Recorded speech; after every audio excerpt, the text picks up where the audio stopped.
புதுச்சேரி முன்னாள் துணைநிலை ஆளுநர் வீரேந்திர கட்டாரியா ராஜ்நிவாசில் பேட்டியளித்தது முறையல்ல என அம்மாநில முதலமைச்சர் ரங்கசாமி கூறியுள்ளார். நேற்று செய்தியாளர்களை சந்தித்த வீரேந்திர கட்டாரியா புதுவை அரசு பற்றி பல்வேறு குற்றச்சாட்டுகளை சுமத்தினார். இந்நிலையில் கதிர்காமம் பகுதியில் நடந்த நிகழ்ச்சியில் பங்கேற்ற முதலமைச்சர் ரங்கசாமி புதுவை அரசு வளர்ச்சி திட்டங்களை சிறப்பாக நிறைவேற்றி வருவதாகவும் மத்திய அரசே அதற்கு பாராட்டு சான்றிதழ்கள் வழங்கியுள்ளதாகவும் தெரிவித்தார். பின்னர் செய்தியாளர்களிடம் பேசிய ரங்கசாமி, துணைநிலை ஆளுநர் பதவியில் இருந்து நீக்கப்பட்ட கட்டாரியா ராஜ்நிவாசில் பேட்டியளிப்பது முறையானது அல்ல என்றார்.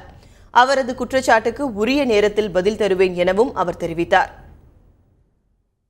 ஒரு மத்திய அரசு ஒரு துணைநிலை ஆளுநர்களை நீக்கியிருக்காங்க, அவருடைய பணியில் நீக்கியிருக்காங்க. அது மத்திய அரசுடைய முடிவு.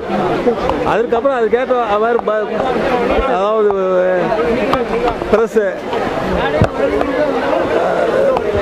பிரஸ் ஆட்சி பேசுறது அல்லது அது சம்மந்தம் வேற அவ்வளவு நல்லதல்ல.